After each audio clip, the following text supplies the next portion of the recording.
Good morning, good morning. Good morning, Sky Internet. How are you doing today? It's a bit of a stressful weekend, Sky. Honestly, for those that don't know what it is, it's Monday morning afternoon. It's 3 minutes past 12. We've just tried to go live. Literally, as soon as I hit the button to switch to the starting screen, the internet dropped off. So, fuck. Anyway, how are we all doing? Good morning, welcome back. Speaking about welcome back. Oh, here we go. Let's celebrate 19 months with my new sprinkler. You tell them celebratory sprinkler fists.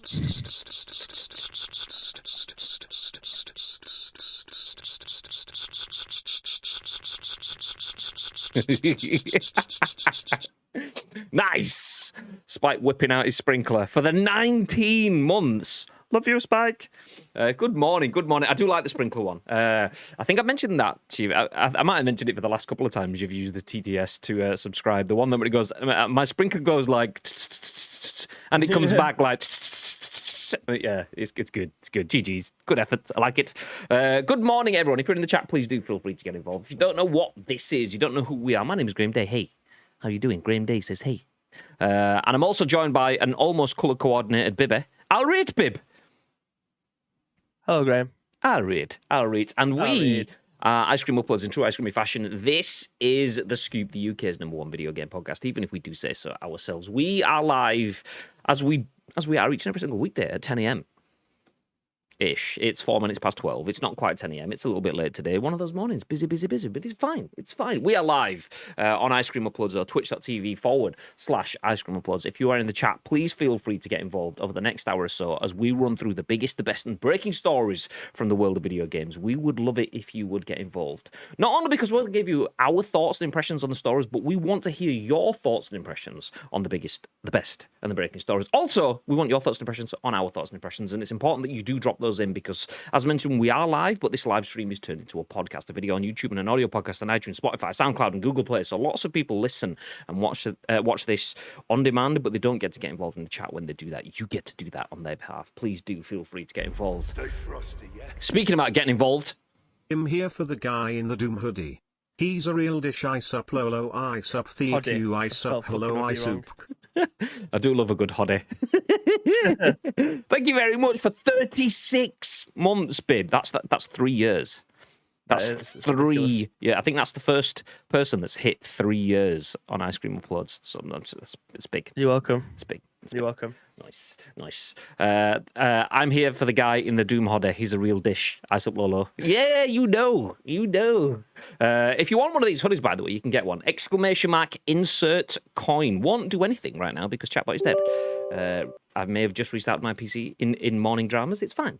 In a few seconds, when Chatbot is alive, ! Insert coin will give you a link to where you can get this hoodie or others, and also how you can save 20% for yourself. We do have a discount code for anyone that wants to buy from Insert Coin Clothing, one of the most beautiful brands. I say one of the most beautiful brand in the world of video game merchandise. Also, the most beautiful brand in terms of actually, nope, you won't be able to use it. Okay, do you know what? Fuck that. Chatbot's dead.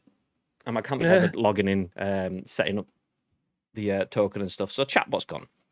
Let me give you the details. We stream on Insert Coin, official Insert Coin on Twitch. Go check them out. We are part of the Coin Army, the official Insert Coin stream team. And we get a 20% discount code. It's ICU21 if you want to save yourself 20% at Insert Coin. And as well as that, our loot drop is our subscriber giveaway. If you're a sub on our channel, you could win a prize just for being a sub. That's it. All you need to do. Just be a sub, be in our Discord, and that's everything you need to do. It's our way of giving back to people that support our channel. Anyway, this month's prize will be announced shortly. We're just working on an asset, and we'll put that stuff out. It's another one where you get to choose what you get to win this month, which is nice. Not only do you get a prize for being a sub, but you get to choose what that prize is. It's beautiful. Anyway, babe, good weekend. What did I do this weekend? Oh, yeah, just a weekend of shit football, apparently. Went to Ad United on Saturday. That was fucking shit. Like, we got beat 1-0 against Atherton, and it was probably the worst game that I've seen in about 2 years. Like, non-league gets a bad rep for shit football, which 9 times out of 10, it's actually really good football with classic collisions, classic fouls, stuff like that you wouldn't get away in the Premier League. But it also this league. I don't know why, but it was just hoofball. It was just from the keeper gives it to the left back just fucking hammers it up to the centre forward where Tom Pratt isn't the biggest or tallest player on the pitch, and it was shit. It was just proper shit football, and we deserved to get beat. And then yesterday, obviously, City played Tottenham. I don't know why everyone thought on social media, like people was like me saying, "Oh, you're gonna smash them 4-1, you're gonna absolutely obliterate it." It's like it's Spurs, you know what I mean? It's not exactly Leeds United, which obviously United ended up dicking 5-1. What a performance that was from United! What a performance that was! But yeah, it was just a weekend of shit football for Bibby. Really, I didn't play any games. Tell a lie, I started a Football Manager career last night. It lasted about an hour, but I was too busy talking to Show in his stream. So I just thought, fuck it, I'll put Volta back on and played some Volta on last year's game. I can't talk about this year's one yet. But yeah, it wasn't the best weekend for video games or football. It was a fantastic weekend for football for me. I mean, it was pretty decent. I imagine it was. Getting to watch all the Paul Pogba haters just start to come out of the woodwork. It's funny because after the United / Leeds United result, let me close my blind because the sun's just come out a little bit. It's still overcast as feck, but I mean, I'm pale as feck, and I looked even more pale than I usually do, just because the lighting was off. But yeah, after that, I was like joke tweeting, doing the obvious tweet. It's like a few years ago. If you wanted to have banter in football, you tweet about John Terry coming out in a full kit. Okay, that joke's been and it's had its day.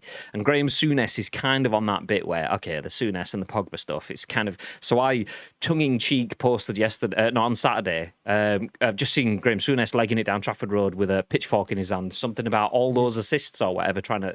Obviously, Pogba, Souness thinking... And then yesterday, fucking Souness, Pogba, Micah Richards. It says how bad it is when you've got Micah Richards, a City player, standing up for Paul Pogba, a United player. GG's Micah Richards. But yeah, Grimson. Well, it's just bias at this point, isn't it? Like if you are putting in performances where you get 4 assists in one match and you're still getting people taking the piss saying, well, he's £100 million player, we should be doing it every week. How many other £100 million players have been doing that? Like anyone who's an £80 million player, £60 million player, they ain't even getting close to that. He's just a dickhead. Like a proper dickhead.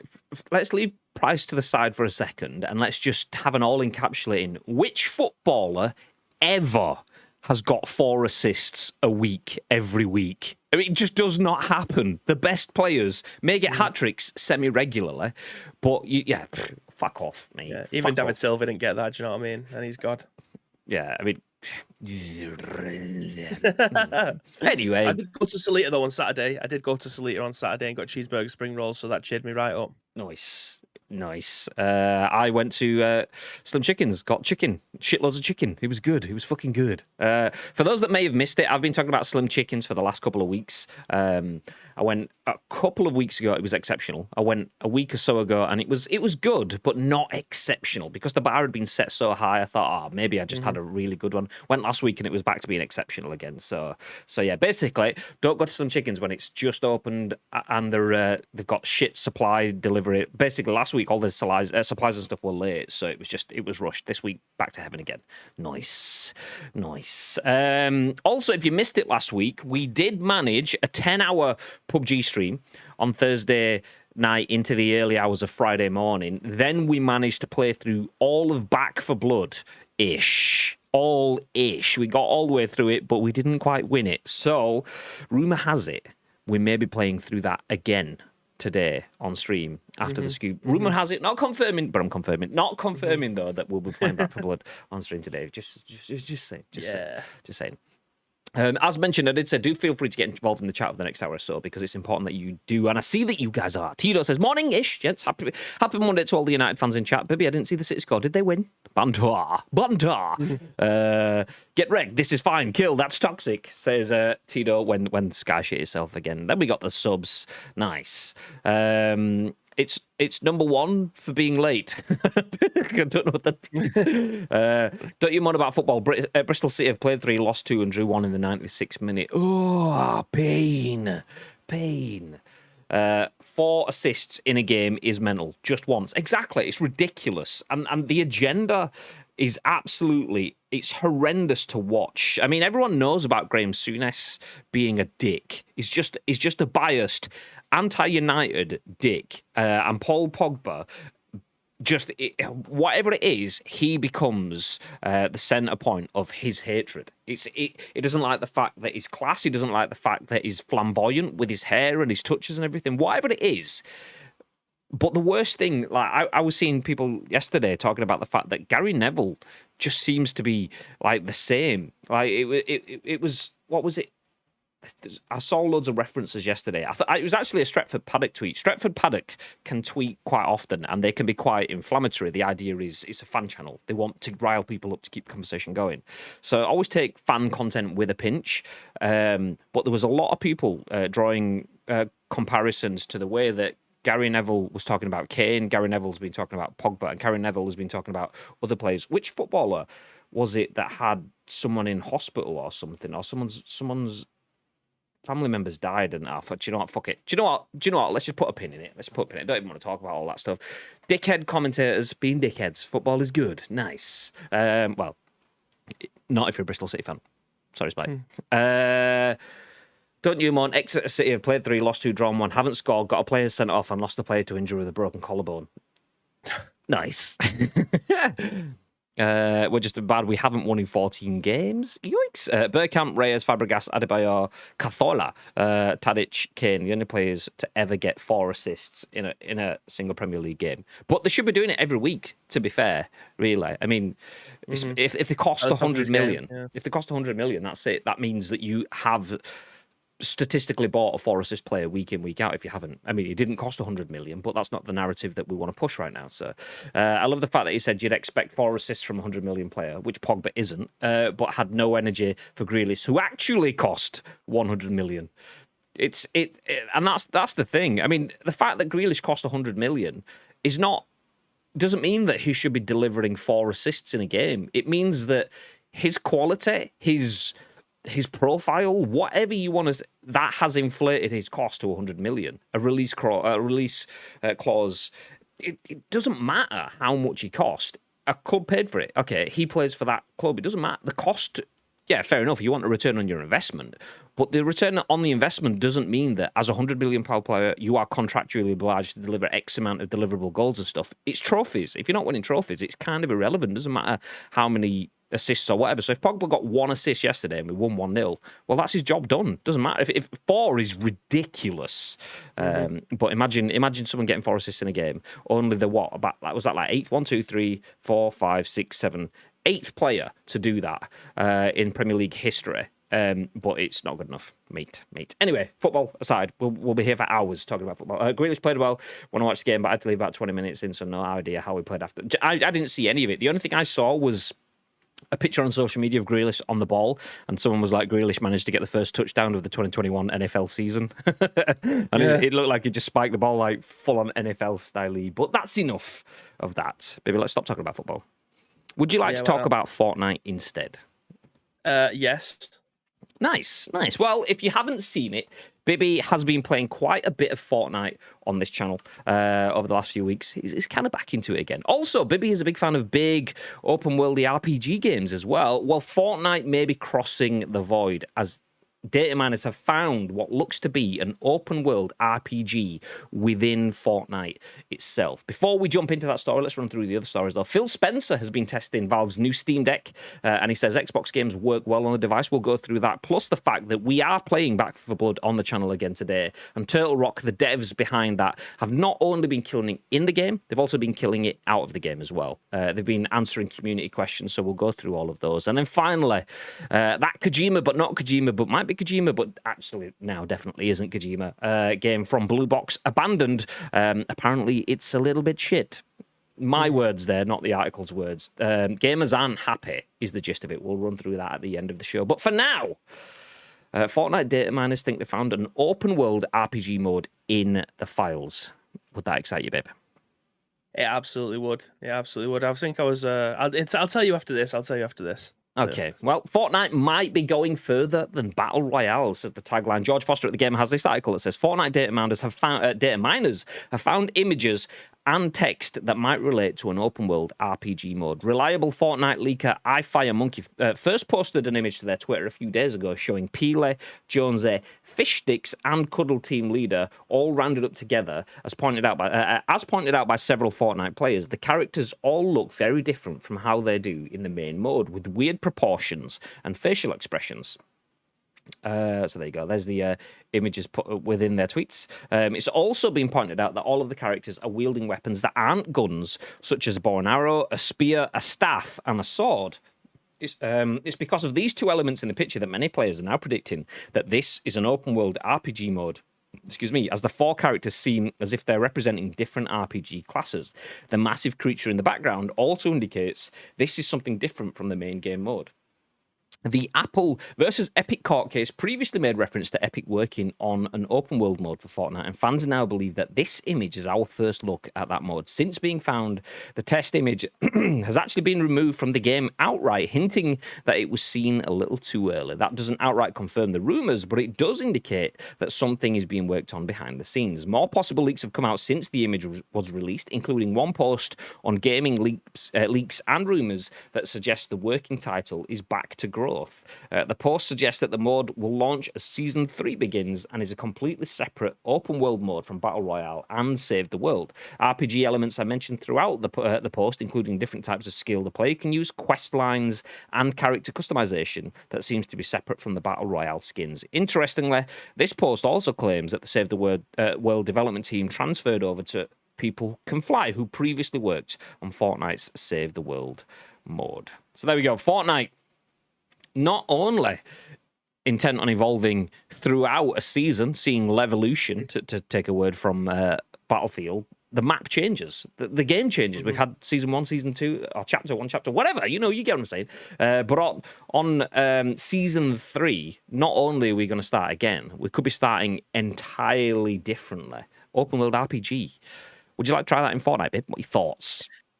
Yeah, but I don't think it's exactly what has been said. I think personally, it's just going to be another game mode. Like, we've got Save the World now. I don't know how many people still play that. I've only played like a little bit of myself, but I actually really enjoy it. Like, if you used to play the Save the World stuff, it's just like your classic base building game. It'll give you missions to be able to go out and forge as much as you can, like salvage wood, get it over to your area, get your dens built and things like that, and then protect them from waves of zombies and things like that. It's a really good game mode, but I can't see this being part of the battle royale because I feel like it'll be too far away from what made Fortnite.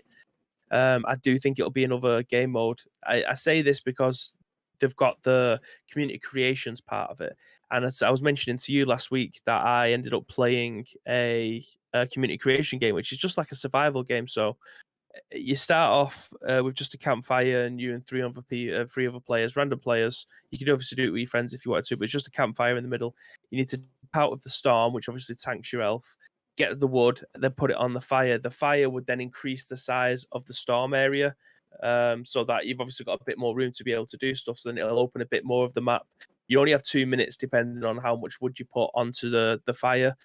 And it was a really good game mode. It was really good. I mean, I played it for like an hour and I didn't even touch the surface of it because 2 people dropped out. So it was just me and this other person. It just wasn't enough to continue the mode. And that's just what someone's made. So if it was to make a game mode similar to the likes of DayZ, 7 Days to Die, those kind of games, I think this would do really well. It's just literally an open world map that goes on forever. And you just need to survive basically with all the elements of a PvP, PvE world, because they'll be looking at things like Tarkov. Obviously, that's a first-person military, post-apocalyptic area. And you go in, you do a load of raids, you come back and you take your stuff and you move on to the next level kind of thing. If there was an open world area and you just had to survive with the PvE elements, I think that'd be really cool. I think that would be a nice little take on what Fortnite is. Like it mentioned there in the article, the drawings of the characters, they do look a little bit more realistic, shall I say, rather than a bit more cartoony. Like, they don't have square jaws, they have a bit more rounded, so the figures aren't as boxy. So yeah, it wouldn't surprise me if they did something like that, but I do hope it's a completely different mode rather than overwriting what's already there, because I think you'd alienate too many people. Like, why would you sacrifice the millions and millions of pounds a day or month or week that you're raking in from this to bring a mode in that, let's be honest, it's not for everyone's cup of tea. Like DayZ is obviously a fantastic game, 7 Days to Die is a fantastic game, but the numbers in people playing and watching it is nothing compared to what you're getting in a fully fledged battle royale that you're getting with Fortnite. So I would absolutely be all over it. I do love the way that Fortnite plays. I love the mechanics of it. I'm not too fond of the building stuff, as we've seen on stream plenty of times. But the way that it plays is fantastic. And if I could get an open world survival game out of it, then yeah, I'm down for that. Jumping into the chat, Ad says he only plays it every 2 weeks, Kappa. It still counts. People Can Fly, who made the still broken Outriders. Yeah, there's that. They've been involved in quite a bit, though. They've done quite a lot of good stuff in the past. Obviously, they were originally involved in Save the World. And I seem to remember, were they involved in Gears or something? Bulletstorm? Let me have a look. People Can Fly. In the meantime, while I'm just looking at People Can Fly, I've just got this. If anyone could just hit retweet on that tweet that I've just linked in the chat, that would be very, very much appreciated. As I mention all the time, Twitch is like a meeting room. We can all sit here and chat. It's nice, but people only join the meeting room if you tell them that it's there. So hit and retweet on that tweet will let people know that we're live so we can have the conversation. So Outriders, Bulletstorm, Painkiller, Gears of War Judgment. Okay, that's what it was. I did look at them when we were looking at Outrider stuff in the past, but yeah, there you go. Anyway, Spike says it's great that they're growing their brand out, but for me, if I want to play an RPG, I want to play an actual RPG, not a game that started something else is now adding things. I mean, I say that playing Final Fantasy online, so maybe I'm just more traditional. I mean, I understand, I get that, and obviously, if we're talking about battle royales and I'm involved in the conversation, naturally I'm going to mention PUBG. Nice. But PUBG in the past had fantasy battle royale, a limited time game mode that had class-based gameplay. There was 4 classes. There was a wizard that had like distance moves, so it could fire like projectiles and things like that. Then there was a tank sort of character, a big muscly dude that basically ran up and started clubbing people to death. There was a healer, but yeah, your standard RPG sort of like classes kind of thing. And the idea of the game was that there was different crystals and stuff, and you all collected crystals, and if you collected crystals and another item, I can't remember what it was, let's say a gem or a charm or something, and you got enough crystals and a charm, you could level your attack up or level your defense up. The idea was PUBG was testing crafting and all sorts of stuff, and it was fun, but it was not PUBG. It's not what I was there for. It was fun. I played it until I got my win and then gave up on it because it's just okay, fine. It's like right now in PUBG there is a zombie mode, and I would implore everyone to skip that and not even look at it. Genuinely, it's not for me. PUBG is clunky and unathletic. It's a great game underneath that though. But you ignore the clunky and unathletic bits because of how good the experience is. You're playing zombies, you're taking that experience away. So you've just got a clunky, unathletic game that has a different experience that's not as good as the core experience. Not worth it. If you want to play zombies, load up Call of Duty. I would say that all day. You want any sort of horde mode, play that. Do not play in PUBG. It's clunky. It's not worth it. That said, Fortnite is a little bit different for me. And it's the multiverse that we've spoken about a few times. Fortnite is music, is movies, is video games, is skins, is crossover, is different game modes, is LTMs, there's custom lobbies and so on. I don't mind Fortnite having this in. I'm not probably going to play it. I may try it, but I'm probably not going to be the person that plays it all the time. But I'm already the person that doesn't join the Ariana Grande concert last week. I'm already the person that doesn't join any of the concerts that's been in the game, even though they are huge at churning numbers.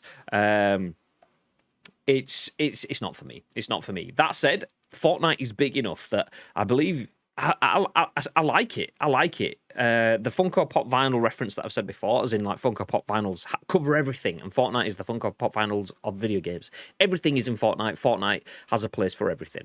I feel like if there's gonna be a game that can carry out additional modes, I think Fortnite is that game. PUBG not so much, because I mean they can't get the athleticism in their main game. let alone additional modes. I think Fortnite will do a better job of, rather than just creating a really dodgy looking wizard skin and a beefcake skin, and I can't remember what the other two skins were, and just sticking 4 skins on characters. I think Fortnite and Epic will go beyond that and make it into a really thought through mode. I could see it being not what everybody wants, but I could see it being something that a lot of people could enjoy. And Fortnite is, it's, I saw a comment on it the other day. It was, I can't remember what it was, but it was a journalist. It might have even been when I was reading around this stuff.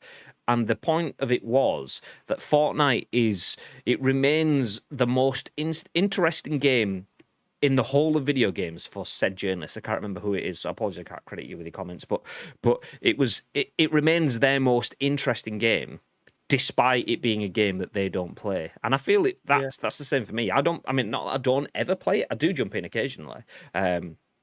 But it's not a game I main, but it still remains something that is so interesting because it's so powerful, wide-reaching, multifaceted, that it can and does tick a lot of boxes, more boxes than any other video game has done. So yeah, I think every season there's something for somebody. That's the difference. Like, if you don't like this season, it's all about the alien invasions and stuff like that. Like, that might not be your bag, but it wasn't. Fortnite wasn't mine until they brought in the Star Wars stuff, and then it's kind of like, all right, they got me in with lightsabers and shit. I'm kind of feeling this. Like, I'm actually really enjoying playing it.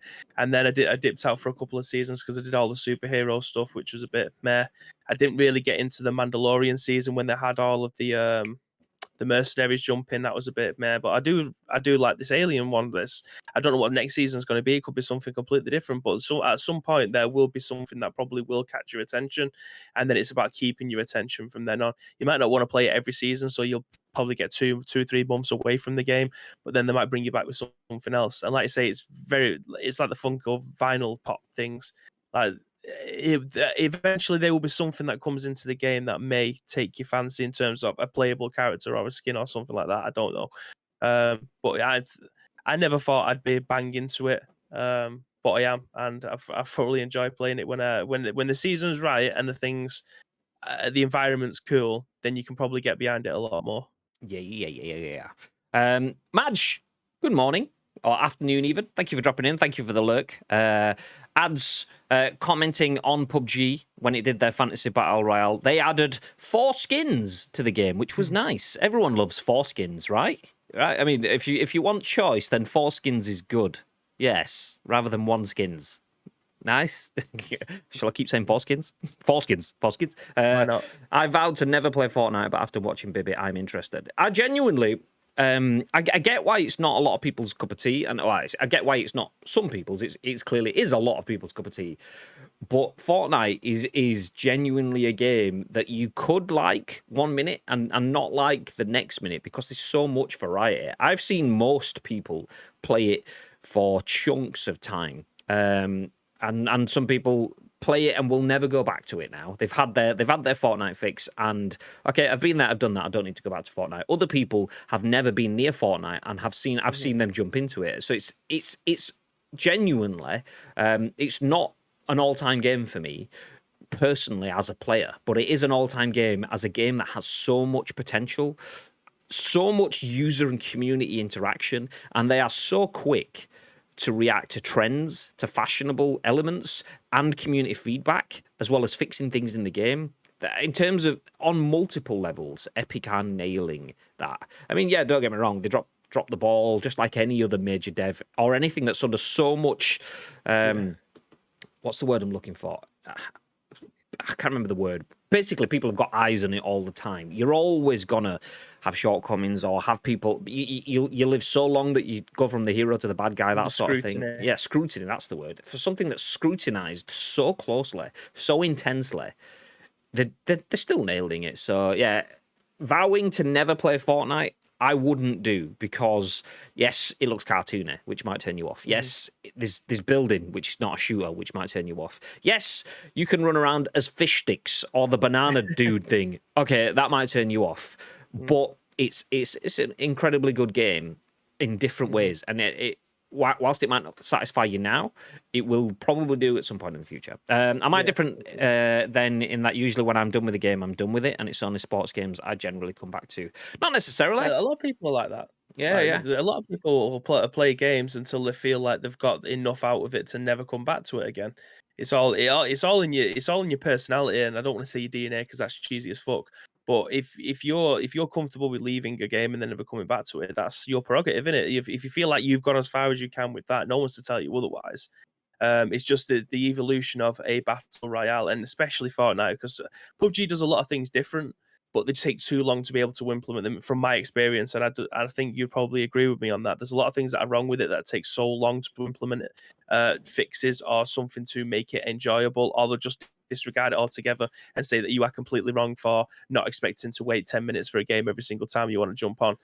I mean, I was having this conversation actually just this morning. If you haven't checked out Big Hamish 88 on Twitch, feel free to do that. If anyone has the ability to do a shout out for Big Hamish 88, then that'd be nice. But I was chatting in his chat this morning, and there's an overwhelming feeling of disillusionment with the PUBG community, particularly console, but the same on PC, but across Europe and North America, because the game, I keep talking about it on stream saying I need to come to terms with the fact that it's an Eastern game and I'm a Western player. It wasn't an Eastern game, which is where the frustration comes from. It was a global game.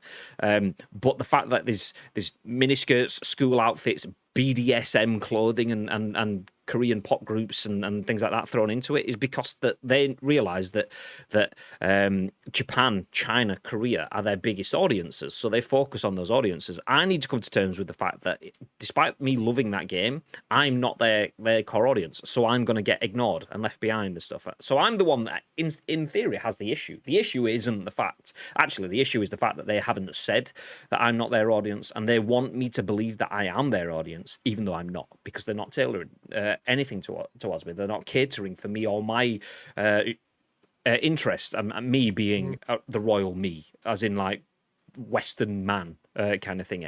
Not all of them, but a lot of people are disillusioned because the game isn't catering that way. And PUBG is really bad at that. They have micro zoomed in on their major audience and aren't satisfying all areas. Whereas Fortnite is doing exactly the opposite. Kids that like Ariana Grande concerts are not necessarily people that would like open world RPGs. I mean, I'm not saying that they aren't. I'm not saying that they are, but the fact is, some of them will be, some of them won't be. And the fact that they're spreading their bets, they're going, okay, we'll do some RPG open world stuff. We'll do some Ariana Grande stuff. We'll do Save the World. We'll do they're covering and trying to give a little bit of something to everyone. PUBG, on the other hand, has gone, no, okay, we could fix the unathletic game mode, but we're not going to do. In the meantime, here's some skins for Blackpink, a Korean girl group that'll cost you 80 quid for 4 skins. 4 skins. The group has 4 members. If you want to buy all 4 skins, it will cost you 80 quid. Yeah. Did they fix the game? No, but they did put 80 quid for 4 skin. Nice. So, like I say, it's all about reading the room, and I genuinely, like, if you've never played it before, you've got the ability. Like, I was playing it on my mobile with my Razer Keisha controller, and my brother was playing it on a Nintendo Switch, and we could both play it together. Obviously, me playing on mobile, my field of view isn't as strong as it was on the Nintendo Switch, which is blatantly obvious because the mobile phone isn't as powerful as a Nintendo Switch. But having the ability to be able to play wherever, whenever, with whoever is another plus. Like, it still blows my mind that you can't play PUBG with a controller on mobile. I don't understand it. Never understand it, because I imagine it's just for cheating stuff. But yeah, it's evolution. It's giving you the ability to play it wherever you want, and just read the room. Like, if there's 100 million people that are willing to be able to play this on the mobile phone, you've got to give them an half decent experience, and that's what they are doing. Like, I mean, it's they're just giving them 4 evolution. skins, so there's that too. Yeah. It's just evolution, and if event, I think Fortnite's still relevant because of evolved. Like, they've not stayed with the season 1 Fortnite 1 game. Every single 3 or 4 months, they're putting something new in there. It might be an Ariana Grande concert, it might be a Travis Scott concert, it might be a Weezer concert, it might be the end of the world, and you're just floating around and become the most watched thing with just someone floating around in a black hole. Like, you can't begrudge them for trying to stay relevant, and that's essentially what they've tried to do, and they have absolutely fucking smashed it. I mean, the thing that Fortnite has done is they've ripped up the scripts. they got rid of the map that made the game successful. And they've changed it and they've evolved on it. They've added new content. They've added different modes. They've added the ability to carry players and they've added vehicles and stuff in. They keep moving forward. And if, as Mr. Witt says, if you're not making moves, you're standing still. And PUBG is standing still, very, very much so. The beauty of PUBG is its very first map. And they're kind of Pokemon company in the fact that, okay, we know that that's our shining light, our bit of glory in the middle, rather than just letting people use Erangel or evolving on that. We're going to keep hiding that. We're going to put shit maps in. We're going to put all sorts of other crap in, and we're going to make it more difficult so people keep fighting back. So whereas Fortnite tries to give you everything, PUBG's almost kind of like holding things back away from you. Okay, we're going to put things in the way of your experience, whereas Fortnite's like, okay, you've had that experience, it's gone. Here's new experiences, which neither one of them is right or wrong. But it's quite interesting to look at, whereas PUBG is sticking firmly in what it believes. Fortnite is trying to evolve and keep things moving forward, which means that people that love the first map or love the original weapon balancing might drop off, but they have the potential of getting other players and recycling and refreshing the audience, which is interesting, it's good. Spike says, you said foreskins. Did I say foreskins? Did I? Can't wait to try eFootball on my mobile to see the differences. And back. Oh, did we drop off again? Or did you come back? Oh, Graham's talking about PUBG again. Imagine that, Kappa. Yeah. Never. Okay, let's put a pin in this, though. So Fortnite potentially has an open world RPG mode inbound. Dataminers have dug through the code, found some images which have now been removed from the code that suggest that open world RPG stuff with new weapons, new player models, and so on could potentially be coming maybe in the next, was it the season or next chapter? I think I can't remember which one that they credited to. But yeah, in the future. Yeah, imagine chapter. I always forget which one's which. No. Sorry, yeah, it is season 3. It's season. Yeah, season, yeah. There you go. So the suggestions are that the mode will launch alongside season 3. So is that chapter 2, season 3? Is that what it is? Or is it season? Chapter 2 is like after the black hole. Season 3, I think, ends on September 15th. I think, and that's when I've got to get my battle pass done. I think I'm like level 45 now, so all these I pissed that. Well, I keep season and chapter are interchangeable for me, so I never remember if it's chapter 2, season 3, or chapter 3, season 2. Yeah. Anyway, either or. So yeah, new content coming to Fortnite. Not surprising. We will let you know how it goes. No doubt, people will be playing that on stream. Yeah. Elsewhere, would you like to play games on the move? Well, you can do that with your Xbox-ish. You can use your mobile phone and so on. But what about Valve's new Steam Deck? Well, apparently, Phil Spencer has been testing Steam Deck and says Xbox games work well. Andy Robinson at VGC has this story, and it says, Xbox boss. Nice. I saw that one coming, so I got myself ready for it. Also confirms xCloud game streaming is compatible with the portable device.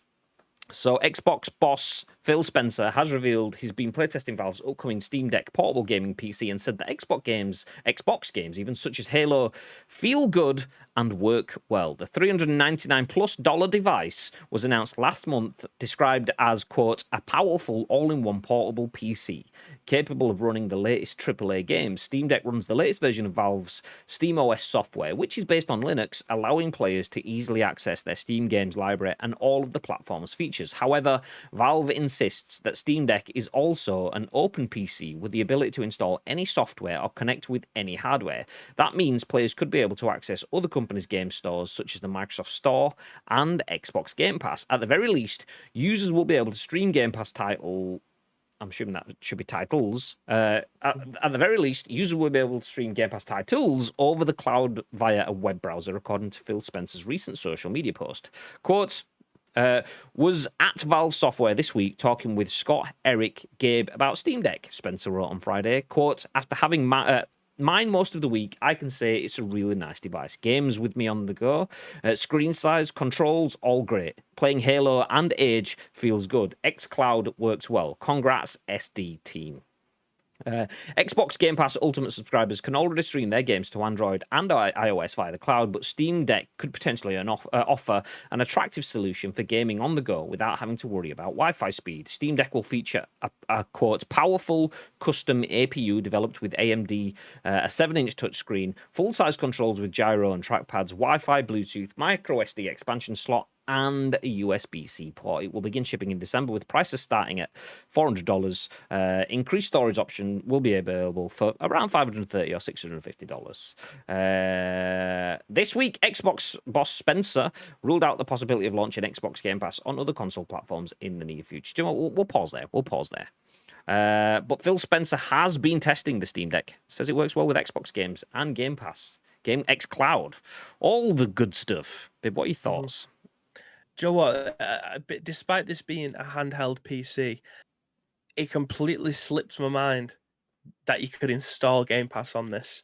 Like, genuinely, I just thought, oh, you'll be able to have GOG on it, you'll be able to have Steam on it, you'll be able to have Epic Game Store, and it probably, like, you just be able to. I never even thought of installing Xbox app on it to be able to play a Game Pass game, and I think that's just excited me just a little bit more, knowing full well that I'd be able to play these unbelievable. You'd be able to play Back for Blood on this console. Like, it's unbelievable. I wish I had the money to be able to buy it, because I absolutely would. I'd try buy the cheapest one would be fantastic, but I'd like to go for the bigger one, so I'll be able to put you got a bigger SSD and things in there. How much was it? Like 450 quid. The cheapest one being like 220. Like, that's just next gen gaming prices, is it not? Yeah, easy. So $399 for the cheap version, which is $400, which is about 300 and something quid, which is cheaper than a PS5 kind of thingy. So yeah, it goes up to $650 for the 512 gig NVMe SSD, which is next gen console. It's the PlayStation / Xbox Series X consoles. That's price range. I did actually watch your brother's link that he posted in the Discord about 2 weeks ago.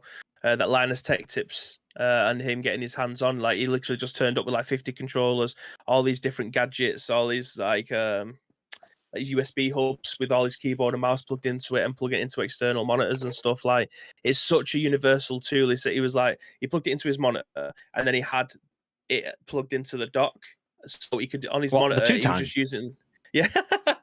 So on his monitor, he was just using it like a proper PC, like he had his keyboard and mouse plugged into it, and then the dock was like an external screen. So he was like, he could stream off of this, have the Twitch chat on your Stream Deck, and on the monitor just play the games. Like, it's such a universal piece of tech, and like, again, cheesy, but saying that the future is now when it comes to playing video games. Like, video games everywhere. We've been saying that for a while. Like, this is just the next stage on that, and it's unbelievable. Like, I'm so happy that this kind of thing is coming out. I'm interested to see the fanfare that comes with it, and see whether or not it can actually live up to expectations. I'm skeptical at this moment in time, but I'm also super looking forward to it. Like, it could, either or. It could be absolutely insane, or it could just be okay. It isn't actually playing all the games that you'd expect it to be able to play. But yeah, it's going to be mad. It's going to be mad. I mean, the fact that they've made it on a Linux-based system with the idea that it can work with any other software, potentially OS or whatever, you'll have people sideloading fucking Windows and everything on it, whether you need Windows or not. But it will work with everything. And do you know, when I first read that sort of stuff, it kind of reminded me of my work laptop. So I have a Microsoft Surface laptop, which is basically an iPad with a fold-out keyboard. It's super light, really easy, very portable. Similar to the Steam Deck, but obviously the Steam Deck is built with gaming in mind. It has higher processing power, it has controls within it and all the rest. But I have a dock that I clip. So when I get into the office, I sit down, I just basically, it's got like a magnetic, almost like your phone charger cables that are magnetic. I just clink, put the magnetic thing in my laptop, it clips in, and that's it. The dock then gives me access to the Ethernet connection. I've got a keyboard and mouse, I've got monitors and so on, all from that. So in my mind, that is this, effectively. I can just click, put that in. Whereas Mine is a laptop that is essentially a portable PC. This is a Mhm. portable PC with a focus on gaming. So it's amazing how much it can do. I am intrigued as to how powerful that could be, though, because one of the most heartbreaking things for a PC gamer is seeing your PC age out, knowing that you're playing games now and it's all well and good. You're high-fiving strangers and night buses. Yeah, fuck me, I can play all the games. Yeah. 3 years' time, and it's like, oh, I'm just going to scale it down to just normal graphics. And then 4 years' time, I might have to drop it down to low so I can carry on. And then 5 years' time, it's like, oh, okay, I can't play that game now. I'm not even going to try. It's just going to be painful and stuff. So how long will this last for? Will developers have this in mind when they're developing? Will they be creating mobile friendly or Steam Deck friendly versions of their game? Will Steam Deck just be phased out and aged out? Will you need to get a new one every couple of years like you do with a smartphone sort of thing? Be interesting. Yeah. Cam says, I don't bother with Fortnite, but I will say their live events have changed the way new titles/seasons are revealed, and I'm all for it. Absolutely. Warzone, absolutely looked at it, and Warzone is basically Fortnite, Call of Duty Fortnite. That's what it could be called. It's that, and rightly so. Show says, would it support cross save to your desktop? If so, mental. Imagine that. I mean, imagine watching Shogun designing like a video game case for his new video game on stream, and then just decides that he wants to go and do it on the go. So yeah, crack on. Just. I mean, that's art rather than video game creation. That's me giving the show a shout out for his stream last night. By the way, you should check it out. Yeah, imagine, be it a live service game like a Fortnite or a PUBG that we've been speaking about already, being able to play that and then take that on the go, or imagine it being a non-live service game. Imagine PES Master League or eFootball Master League, whatever the future of that will look like. Starting that on your PC and being able to either just continue with a cloud save or being able to like quickly fling your files over or whatever and then continue that would be heaven for me. That would make me leave console behind entirely. I like playing football games on my console because it's super accessible. I can jump on my TV in the living room, jobs are good. I can jump on my PC, jobs are good. But my Master League is always on the console. I've done PC Master League and stuff like that previously. Yeah. But if I could do PC Master League that I can then take onto a console that I could then potentially plug into my TV downstairs, game change. That's it. All my Master League is going to be on that. Yes, please. If it can do this, then it's a great idea, but my first thought is mods. I'd imagine you'll need to install the same mods on the handheld to be able to use them, but will it work like a PC where you can mess up with the I mean, there is probably a lot of that sort of stuff as well, and I think that's probably where, I mean, modding exists because the game had flaws that they evolved to fix, and I think that would create new problems that the modding community would work their way around. Yeah, maybe not straight away, but I think it's only one innovation away from modders being able to create files that can be chameleons, that can fit in a PC system and then can also fit in a portable system. It's not beyond. I think it's going to be difficult though. Yeah, absolutely. But anything only because of the size. Like you're looking at PES mods, and I think for the Virtua Red mod, it's like 250 to 300 gig. If you want all the stadiums and stuff, you ain't going to be able to play this on that. I mean, it's going to be super like niche anyway, because a lot of people don't mod PES to that level, let alone mod PES to that level and then want to play it on the go kind of thing.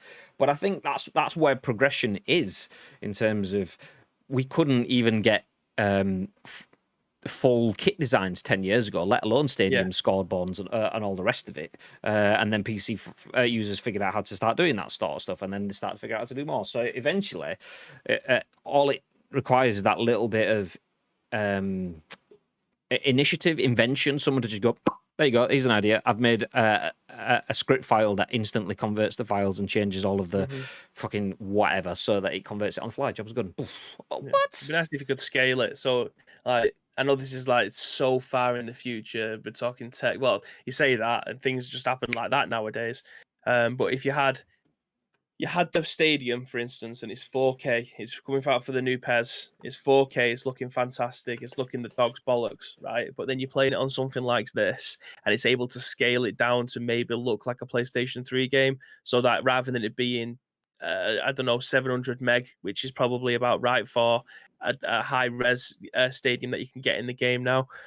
And it scales down to like 200 meg because you're playing it on a lighter piece of software like that. It would be insane if you could just do that, like convert to all, and then you can convert it to Stream Deck version of the game, and then it's more than playable, and the size is reduced as well. Like you're looking at a 300 gigabyte version of a game instantly coming down to like 50, 60 gigabytes version of a game. That would be insane.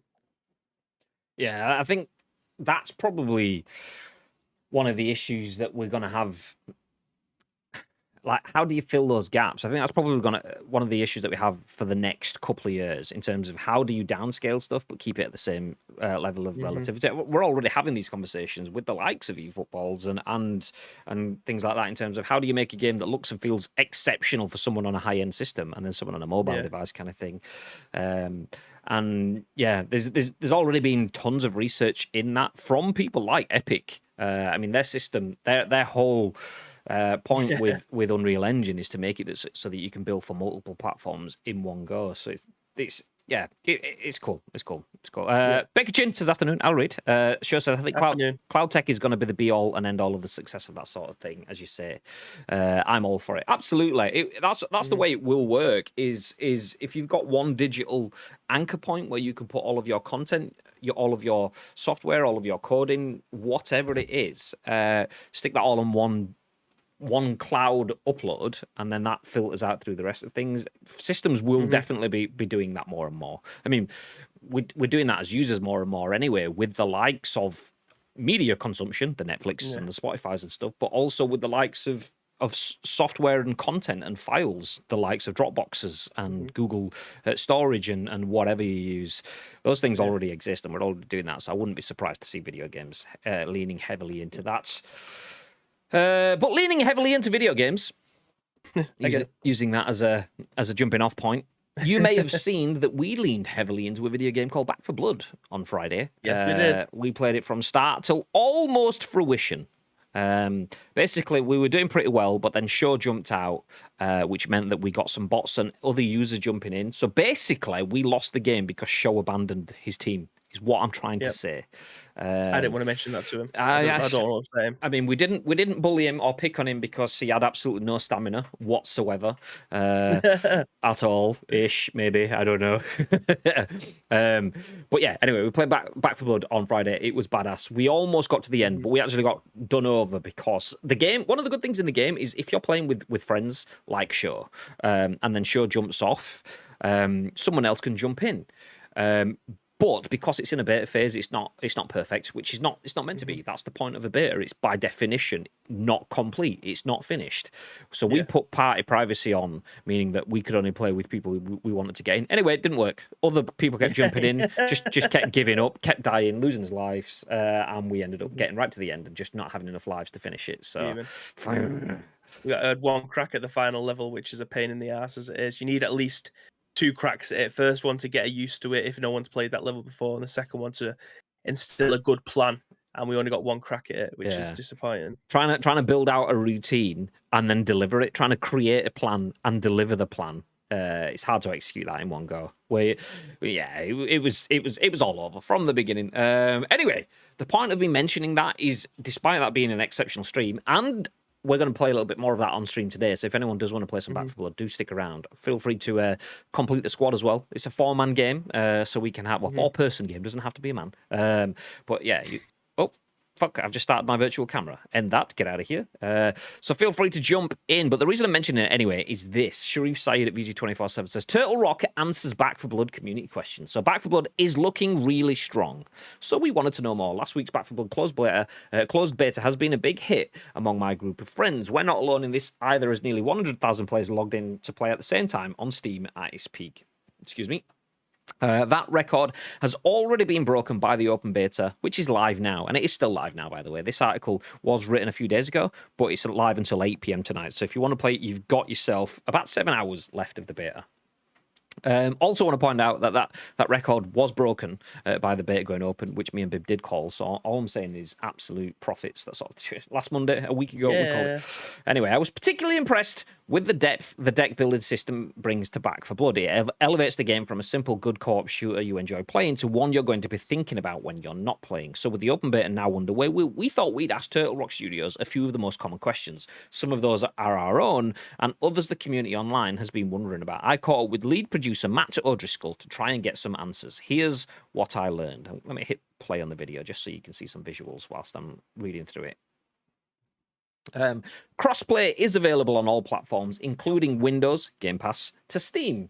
This is one I was especially curious about, as many games treat the Windows Store Game Pass version as its own platform and do not allow for co-op with Steam. In Back 4 Blood, everyone can play together, regardless of platform. So next one, last gen is still the same game, so PS4 and Xbox One aren't at a disadvantage. Okay, Matt O'Driscoll clarified that while you can't, by the way, just I want to point out this is a different format that we usually have. So if you're not seeing this, it's split into headers and then a little bit more on that. So this isn't a Q&A as such. It's points that have been lifted out. Digging into the bigger questions that people have been asking. These are the answers to them. Yeah, exactly. So Matt O'Driscoll clarified that while you can expect a lower frame rate target on last-gen consoles, the game code running underneath is the same across all platforms. This means that zombie numbers and powers won't be adjusted per platform, so those players won't have to put up with any gameplay inconsistencies. Next one, how does the free DLC system work? A few weeks ago, Turtle Rock confirmed that players who own Back 4 Blood DLC can invite non-owners to play it with them. This is big news and often rare for co-op games. However, if you do not own the DLC, you won't be able to search for games running that content in the hopes you'd land into one. You'll need to be invited by a friend who owns it, which is good. And I can't fault that. If I've got the DLC but Bibby hasn't, doesn't mean that Bibby can't play. I can invite him to play through that with me, so he can benefit from my DLC content. He can't benefit from that unless he has a pre-existing relationship with someone that wants to play through it, obviously. What's the deal with dedicated servers? And then the answer to that, when I played the Back 4 Blood beta with friends across the world, I noticed high ping when I was invited to their Fort Hope, which is the game's hub area, and the game even displays a warning icon which when ping goes above 150 milliseconds. However, as the run actually starts, ping is normalized for everyone. So I asked O'Driscoll to clarify what actually happens there. He confirmed that while Fort Hope runs on the host's connection, the game allocates a dedicated server once you hit matchmaking. How am I pronouncing that? Is it Scarge? Thank you very much for the bit. Appreciate that. Thank you very much. Thank you. So FOV on console. Actually, let me just wrap that bit up. So you do connect to the host when you're in basically the pre-game lobby, which is Fort Hope. But once you're in the game, you get dedicated servers, so it runs a lot smoother. FLV on consoles demand is acknowledged. So this is another issue on Turtle Rock's radar, especially on PS5 and Xbox Series X. While O'Driscoll couldn't give an answer one way or another, he understands that it's a popular request for console players and said the team is looking into it. That's field of view, by the way. If people are requesting wilder fields of vision. Bots will be improved. So the bots in the Back 4 Blood beta are not very smart. They can shoot and tag items for the group, but you can't rely on them to do much more. This is something Turtle Rock is working on. It's one of the team's current big projects, and O'Driscoll said launch day bots will be smarter than the beta. Difficulty balance will be tuned. In contrast to the alpha, the Back 4 Blood beta's first difficulty, Survivor, is way too easy. The middle difficulty, Veteran, is fairly well balanced, but the third option, Nightmare, is just way too challenging. Difficulty is one of the areas Turtle Rock will use in beta feedback to tune. While O'Driscoll couldn't commit to specific changes, he said Survivor and Nightmare will see the most changes. The end of round stat screen will be expanded, so if you're a Left 4 Dead fan, you'll likely miss those games. Very detailed end of round stat screens, which expose the number of granular statistics, particularly when it comes to friendly fire. Yoink. Oh, good. The current equivalent of that in Back 4 Blood just highlights one stat per player before it switches to a larger view that offers more details, but not nearly enough. O'Driscoll said this screen has been updated since the beta, but wouldn't say how much it's going to expose. What to expect at launch? I couldn't get confirmation about the number of acts or missions available in the full game, but O'Driscoll did say that you can definitely expect more special zombies alongside, obviously, the rest of the campaign and remaining cleaners. There will be some sort of free post-launch content. Although O'Driscoll said the team's focus is on the launch day content right now, he did confirm that you can expect some free content to arrive down the line. This will likely take the form of cosmetics, but Turtle Rock has still not finalised those plans just yet. You can download and play the Back for Blood beta until Monday, August the 16th. That's today, so you've got about 7 hours left on that. It finishes at 8 p.m. tonight. The full game is out on October the 12th. So there we go. Yeah. Turtle Rock exciting. answers community questions. Anything in there that tickles your fancy? What's your thoughts on the way that they've responded to that? Give us the update, babe. Yeah. So obviously the bots are a massive issue. Like we kept on having bot holly, and it just wasn't great. Like it was welcome because there was pinging stuff, and then it in turn thought, how the fuck are they pinging stuff? Because we have no idea what we're doing. Graham Googles it, finds out that you can ping. The game is completely different for us then, rather than just pointing people in a different direction all the time. I love the fact that the crossplay is the same but different. So obviously the graphics will be different, the frame rate will be capped differently on each system, but you can play this across everything. That again, absolutely fantastic. The DLC system. So if you have it, I don't. You can invite me in and I can play on your DLC. Again, absolutely fantastic. What else was there? The difficulty stuff. The jury's still out with that one because I haven't played it. I haven't done enough runs to be able to say actually. I did notice that the first, I don't know, 5 levels of the act that you can play through was like super easy, and then it's like there's a difficulty spike that just goes all the way up. I don't know whether or not that was because of the people that we was playing with left. Ads didn't join us until like the 5th or 6th act.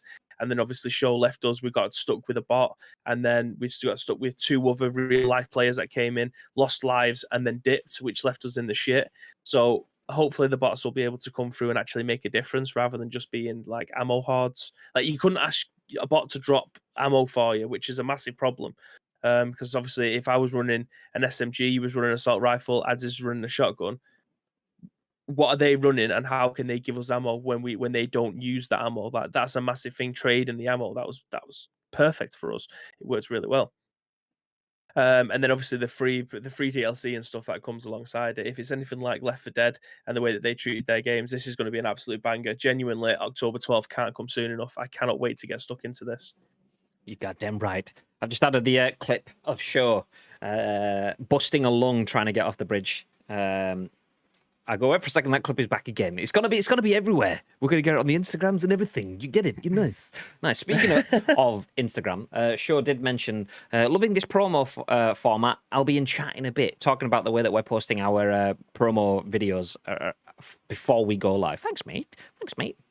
As mentioned, we talked about it last week. The reason we're going for that format is because it's nice interactive video format, but it works across multiple platforms. That little square in the middle is Instagrammable. So if we do post that on Instagram and people see it in our feed, when we used to post the YouTube thumbnails, it would cut off like this sort of section, so you'd only get the middle square. The end bits would be lost, so we'd have to squash all of the content into the middle. So we go for that video format because if we do post it as a widescreen format, 16:9, but have the square in the middle, it still fits nicely on Instagram. Yeah. Nice.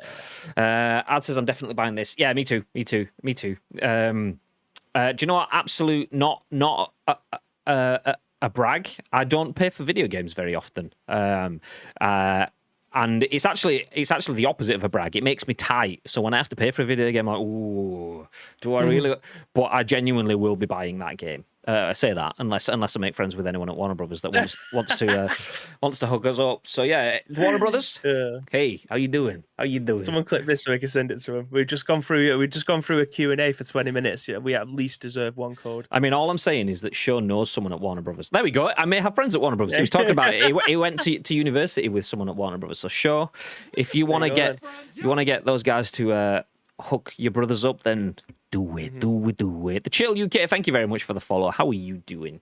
So we've got one more story. That was us running through the Back for Blood community Q&A. Turtle Rock are nailing it. In game and out, the game is class. It's an exceptionally good experience. If you haven't played through Back for Blood, I would recommend that you download it right now. This is not an ad or a spawn or anything. It's free to play through the beta, and it's incredibly good. I will add the caveat 7 hours that it's good when you're playing with other people. I probably wouldn't enjoy it if I didn't have adds, bib, and show all in the same game, rounding out the squad. If I had to play with randoms, which we did in part, it would not be fun. So I will add the caveat there. Spike says the only free games I get are from the loot drop, and you get all of them. Well, you've got twice, but the only person that's won twice, so it makes it seem like you get all of them. Ad says, hey. Chill UK says, hey guys, hey man, you got to download Back 4 Blood. Do it. Genuinely, it's really good. It's really good. We've played through it on the weekend, and we're going to play through it again a little bit later on today. It's incredibly good. It's incredibly good. But anyway, final story of the day, and this one sadly isn't Back 4 Blood levels of good, or at least it doesn't seem that way from this article. George Foster at The Gamer has the article that says, gamers aren't happy with the abandoned real-time experience app. So take us back to the days of Kojima theorizing. For those that don't know, we've spoken about this a few times before. So Abandoned is a game by Blue Box Studios. Blue Box Studios is a company that is fronted by Hassan Karaman, I think is his name. Anyway, the theory, the Kojima theorizing that he mentioned in the tagline there is that Blue Box Studios is Blue Box Games. PlayStation games are in a blue box. Is this a PlayStation game? Hassan Karaman, his initials are HK, which is just like Hideo Kojima. They're making a game that begins with S and ends in L. Silent Hill is a game that Kojima has potentially made for PlayStation. That's it. It went from there. Anyway, long story short, it doesn't look like it's quite as clever and well thought through as it was. So after much waiting, the Abandoned real-time experience finally launched on PSN a few days ago, although fans are far from happy with what it contains. The Abandoned real-time experience app initially launched with a message saying to check back soon, which had players waiting a few days until content was finally added. No one really knew what the real-time experience could entail, but as it turns out, it was just a 5-second teaser for the game that had already been posted to Twitter earlier that day, as well as a promise of more content coming soon. Nice! That experience was exceptional. And I love this. I love this bit from Jeff Grubb. Me to the people who are just realizing that there is nothing behind Blue Box and Abandoned. Fucking excellent use of the memeage. Nice. Considering the comparisons to Kojima and Silent Hills with 1L, nice, that were taking place just a few months ago, something that developers even played into for a time, there were a lot of people expecting big things from Abandoned. Although that level of expectation might not be realistic, considering that we've barely seen anything from the game, it was at least pretty fair to expect something new from the app after so much waiting. Reactions to the app have been incredibly negative, with many now buying into the idea that Abandoned is just an indie game with a weird development history. Others have wondered how it ever got backing from Sony and how anyone is letting this weird teasing situation continue. Twitter is full of negative reactions to the app, and none of them speaks positively about Abandoned or the hype circle that has been surrounding it. Some fans are even joking that Kanye West's recently delayed Donda album will be released before the app has anything worthwhile. Following the app's poor launch, many players began to point out that this isn't the first time that Blue Box Game Studios has done something like this with one of its games. One Redditor, Tic Tac Paul, put together a comprehensive timeline of the games announced by the studio, and it reveals that almost none of them have actually launched, despite promises of similar real-time experience apps. Some of the games mentioned include Rewind, The Whisperer, The Haunting, and Tales of Six Swords, and none of them have seen the light of day. Don't want to say I told you so. So I'll say we told you so. So yeah, bib. Apparently, Abandoned has left all of its potential players feeling abandoned. What are your thoughts on that? Yeah, I mean, I follow quite a lot of we call them news outlets, but they are YouTubers that basically just their whole channels are around video games, and every single one of them has just been lolling at this. Like you release the app, the people go into the app to try and experience something, whether or not they thought it was going to be a little bit of gameplay or just a teaser or something like that, not to download it. It's 5.5 gigs, by the way, that this app is. It's not something really light. Like if it was, say, a gig or 500 meg or something like that, you'd expect it to not have that much to it.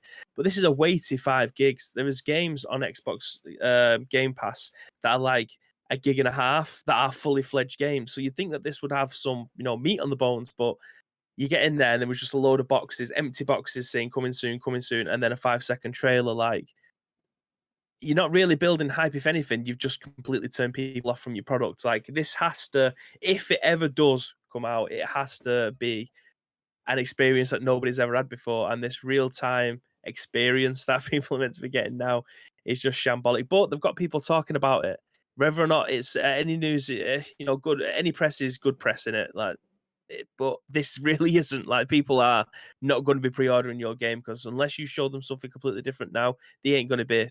They ain't going to be even taking a second glance at this. You are being meme to fuck at this point. So in realistic terms, it's pretty much you done out here in the video games world.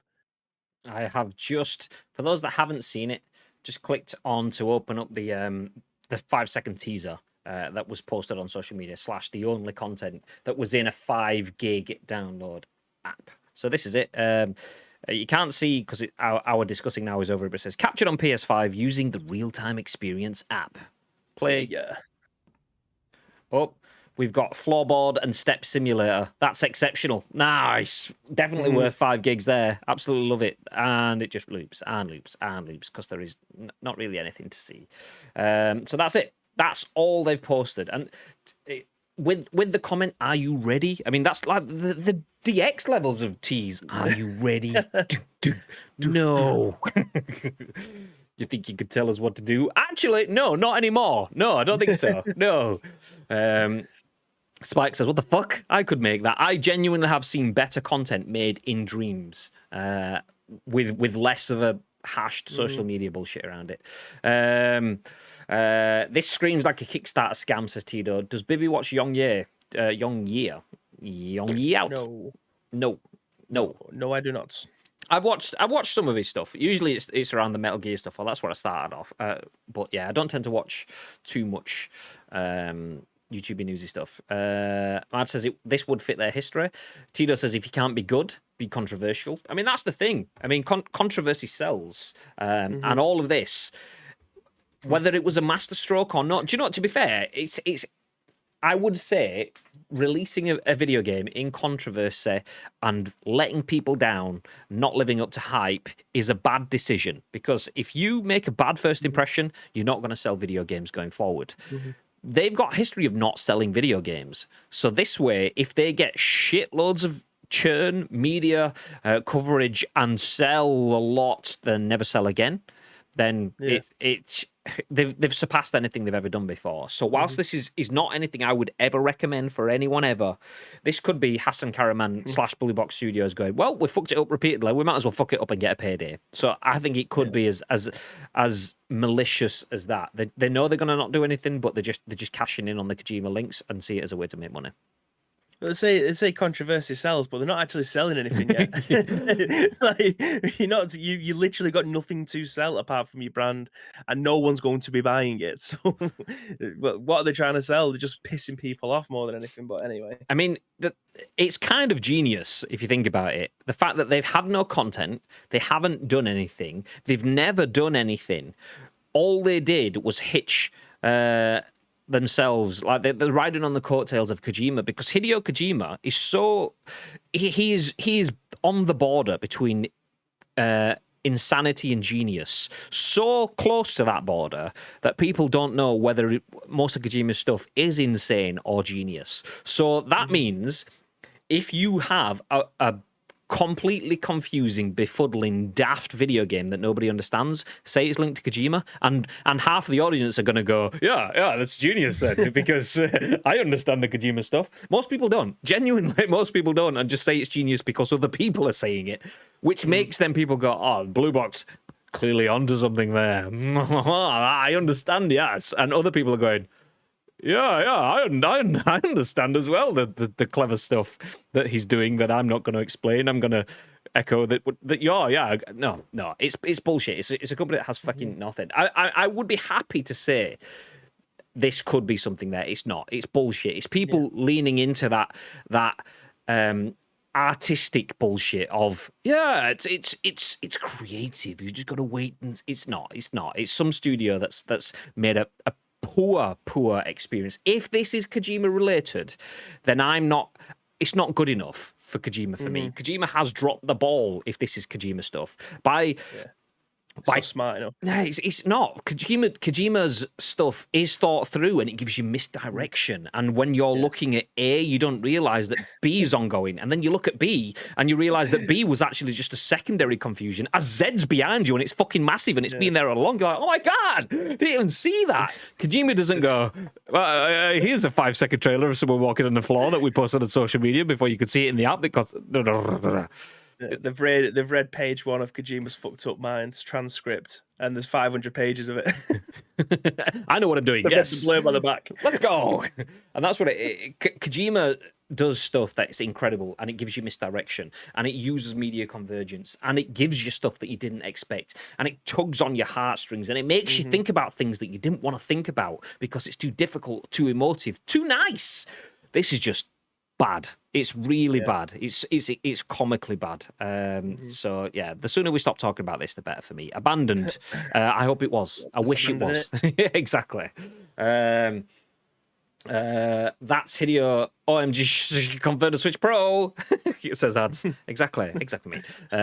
Studio is a scam at worst, incompetent at best. That's it, incompetency. That's what it screams of. It's unfinished games, a littered history of unfinished content, riding on the coattails of a legendary and often misunderstood creator to have people misunderstood that incompetency isn't misdirection, it's just incompetency. It's definitely a walking simulator game. Maybe it's floorboard simulator. Maybe it's flooring simulator. You have different types of wood. It's basically House Flipper. Maybe we spent hours putting flooring down. Maybe that's what it is. Maybe. The one they did, they passed on to some other studio to finish. Exactly. Agree 100% with Graham. Thank you very much. And there's no evidence that studio even exists from what I've heard. It's definitely a Silent Hill remastered director cut for the Switch Sport exclusive 2022 confirmed, says ads. Do you think they couldn't get what they wanted to put to work, so they just done the same social media post? I genuinely believe that's what it is, which then makes me come back to my initial point. That's where my founding of incompetency, the founding of my argument for incompetency is I believe that's what it is. I believe they should have had something, be it AR, be it VR, be it just a video. I believe there should have been something in there. And the reason I think AR or VR first is because I think it should have been an experience. Watching a video in an app is not an experience. I call that YouTube or your phone. I can watch videos in my camera roll. It's not necessarily an experience. So the fact that there should have been something VR or AR is where I go to. It might not have been that, but I believe there was bugs. It was broken. It wasn't ready for whatever it is that they've gone. Fuck. Let's just put the video in there. Yes, that's what it's meant to be all along. Meanwhile, someone in the background is trying to fix stuff, but because they've not got any competence, they are incompetent. It's broken. So yeah, I believe that you nail on the head there. It should have been something else, in my opinion, and that's just what they've put in as a placeholder. Spike says, as a floorboards fan, I would rate those a 3 out of 10. No loose movement, no foot wearing. Terrible. Absolutely. I mean, it's not even lived in. Super shiny, dark gritty floorboards, but super shiny. I mean, which one is it? Are they new or are they old? Pick one. God. We all know it's Tap Dancing Simulator, come on. I am, however, looking forward to the creaking floorboard DLC. GG's. Oh, nice work. Adds Tap Tap Revolution. Way! Yeah. Baker Jensen says, I think the app is there to be data mined. See, if that is the case, then I will start to backpedal on my comments of incompetency. But I'm not convinced. I am not convinced. I mean, the thing is, with any sort of good media strategy like that, people haven't started data mining that app yet, or they haven't found anything data mining that yet. And if you are looking for a media campaign, you need to have backups and pitfalls, and Kojima's team surely would have done that. They wouldn't release an app and then just have it look incompetent because people aren't finding things. They would have something somewhere, be it a subtle prod via a PR guy to an influencer going, just data mine it, mate. You want data mine that, or to a data miner going, you'd just be a voice in their community going, I feel like this game should be data mined or whatever. You'd do it a bit more subtle than that, but they'd have ways of going into it. If you want an app to be data mined, there is ways and means of getting that data out, that knowledge out, should I say? And the fact that nobody's done that, it's worth your time. It would be out there by now, but it's not. Regardless of if they wanted it to be data mined. Yeah. If it's been out since Friday, and you have some of the biggest industry leaders in the how we distribute and get our video game news. If it was out there to be seen, or if there's anything in there worth talking about, I am 99% sure and extremely confident that something would have been leaked by now. I just think they are thick as fuck, and they either don't know what they're doing or they're just on a massive meme train. Yeah, I mean, it's better to have your data mining too easy than too hard. So Kojima releasing PT, within 2 hours, we found out it was Silent Hills. I remember not even making it back from that conference at Gamescom to my meetup afterwards, and it was already announced. And I was like, fucking hell, I didn't expect to be that already. I mean, we knew about it already, obviously, working on the social content sort of stuff on it, but yeah, fuck. I was still a fan back then. Bacon Chin says, remember, G, we live in a world where Peter Molyneux got people chip away at a cube. Yeah, that's kind of like other end of the spectrum, though. That's like full on, there's something there. Whereas this is like, there's nothing there, honest. And then, oh shit, oh, there was something there all along. There needs to be a prod if it is, but I get the feeling the studio is so smug they feel they don't have to do it. I think it's probably, I mean, that smugness, if they are so smug that they don't have to do it, comes back to the point is that's incompetence then. There's a lack of understanding of the audience. Kojima's team will have known that, okay, people aren't getting it. They're all looking. It's like that UX video where you see that woman smiling when someone puts the square in the square hole and then puts the circle in the square hole and the triangle in the square hole, and they're all, and it's like, oh shit, it's all going wrong. Kojima's team understand that level of UXness. They think about the what thought process that people are going through and where they want them to go. And if they go off that route, they have people to bring them back onto that route. And this, they haven't thought to that level, which shows that if there is something that's meant to be at that depth, I question how good it's going to be if they've not thought of how people are going to react to it and don't have like ulterior plans to bring them back in. If they don't have backup plans, plan A's, B's and C's to get people back on track, then how good is the core storyline if you've not thought? Because that's what makes something exceptional is thinking of the solutions to problems that haven't even happened yet. And that's when you get a game that's great, because you keep people on track, even though there's a good chance that they go off track. It's definitely not a scam. The Emperor's new video game. Exactly. That's the one.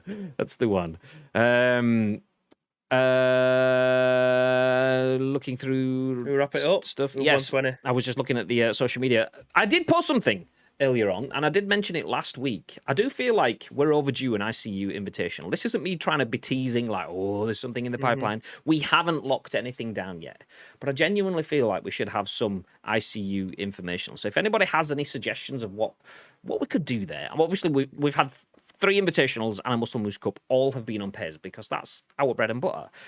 Looking at potential of things like PUBG. Cameron, aka Pekiloquent, has commented this morning saying, on FIFA, please, XOXO. What are you guys thinking? Should we do something? Should we do something with Fortnite? What we saying? Ooh. So yeah, if you'd like some invitational content, looping in community members / streamers, then feel free to let us know. Keep the conversation going. We do have a Discord. !Discord is where you can get involved in that. There's a gaming chat section. Do feel free to keep any invitational conversations. Throw them in there.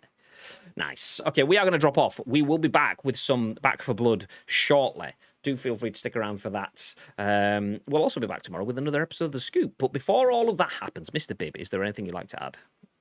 Yes, again, thank you very much for joining us for the first episode of this week's Scoop. We very much appreciate it. But if you want to help shape our show, there is 2 ways you could do that. First of all, find us on social media at Ice Cream Reloads across all major social media platforms, or get involved with our Discord. All the information will be in the description below if you are watching this on any of our on-demand services. But all we need from you is a URL plus your thoughts and impressions. We will then give you our thoughts and impressions on the very next show, which will be at what time tomorrow, Mr. Graham Day? That will be Echo at 10 a.m. The reason the echo is because my voice mod shit itself. But nice, 10 a.m. ish.